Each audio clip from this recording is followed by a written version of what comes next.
Assalamualaikum warahmatullahi wabarakatuh. Nama saya Dasep Sujani dari 12 IPS 3 SMA Terpadu Bandung.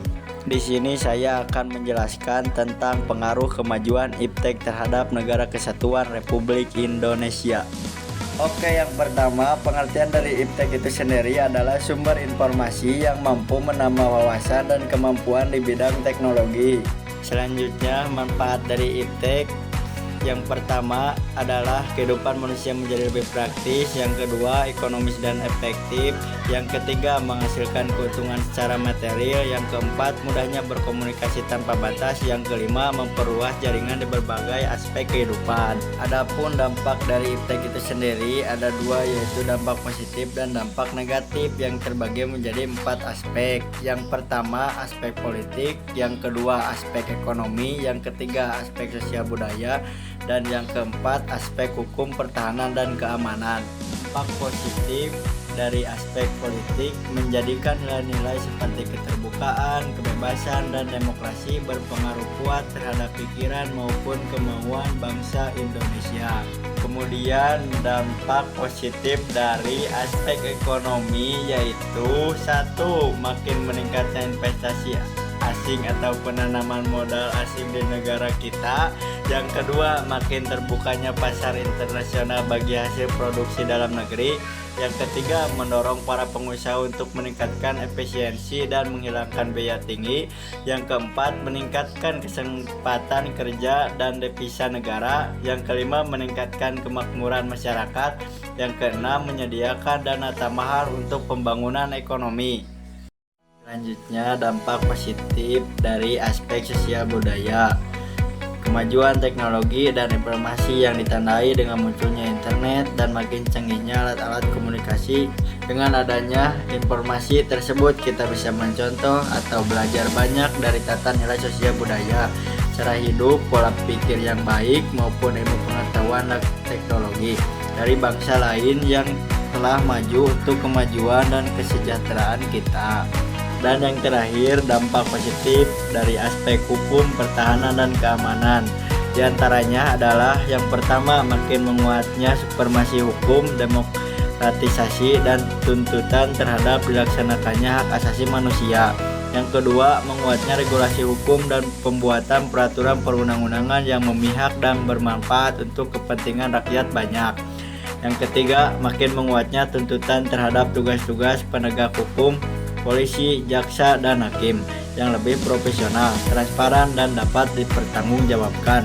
Yang keempat, menguatnya supremasi sipil dengan mendudukan tentara dan polisi sebatas penjaga keamanan, kedaulatan, dan ketertiban negara. Selanjutnya, dampak negatif dari aspek politik. Memengaruhi pikiran mereka untuk berpaling dari ideologi Pancasila dan mencari alternatif ideologi lainnya seperti halnya liberalisme. Nilai-nilai yang dibawa IPTEK seperti keterbukaan, kebebasan, dan demokratisasi menimbulkan terganggunya stabilitas politik nasional seiring dengan terjadinya tindakan-tindakan anarkis. Pengaruh negatif lainnya dari kemajuan IPTEK yang mesti diwaspadai adalah munculnya gerakan-gerakan radikalisme dan terorisme. Dampak negatif dari aspek ekonomi yang pertama, Indonesia akan dibanjiri oleh barang-barang dari luar seiring dengan adanya perdagangan bebas yang tidak mengenal adanya batasan-batasan negara. Yang kedua, cepat atau lambat perekonomian negara kita akan dikuasai oleh pihak asing seiring dengan makin mudahnya orang asing menanamkan modalnya di Indonesia. Yang ketiga, akan timbulnya kesenjangan sosial yang tajam sebagai akibat dari adanya persaingan bebas. Yang keempat, pemerintah hanya sebagai regulator pengaturan ekonomi yang mekanismenya akan ditentukan oleh pasar. Yang kelima, sektor-sektor ekonomi rakyat yang diberikan subsidi semakin berkurang. Dampak negatif dari aspek sosial budaya yang pertama, munculnya gaya hidup konsumtif dan selalu mengonsumsi barang-barang dari luar negeri.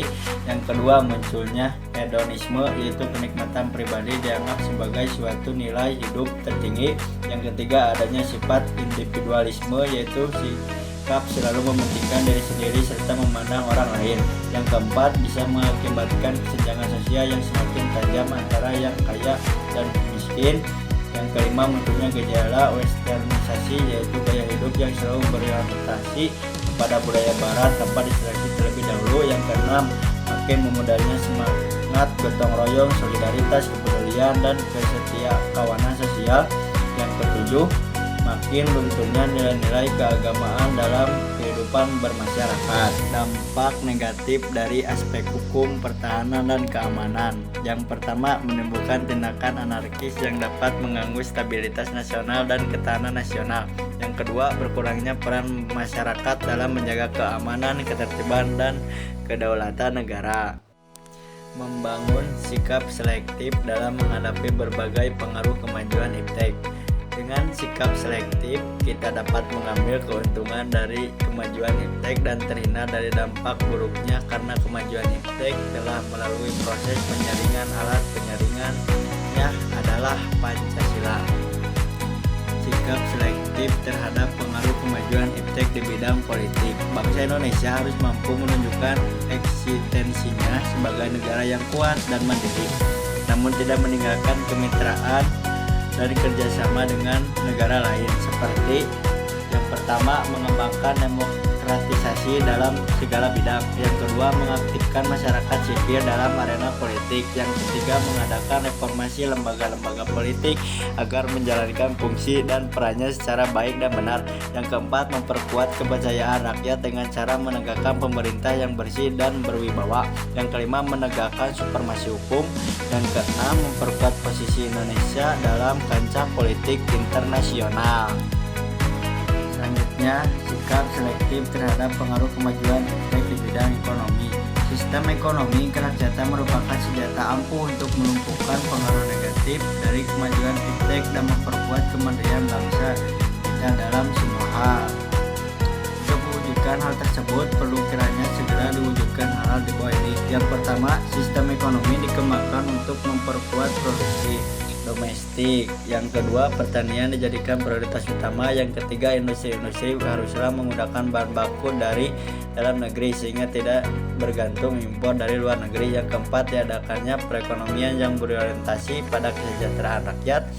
Yang kelima, tidak bergantung pada badan-badan multilateral seperti pada IMF, Bank Dunia, dan WTO. Yang keenam, mempererat kerjasama dengan sesama negara berkembang.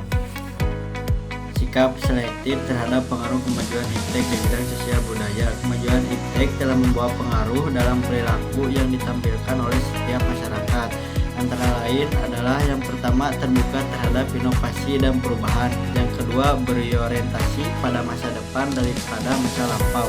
Yang ketiga, dapat memanfaatkan kegunaan iptek. Yang keempat, menghargai pekerjaan sesuai dengan prestasi.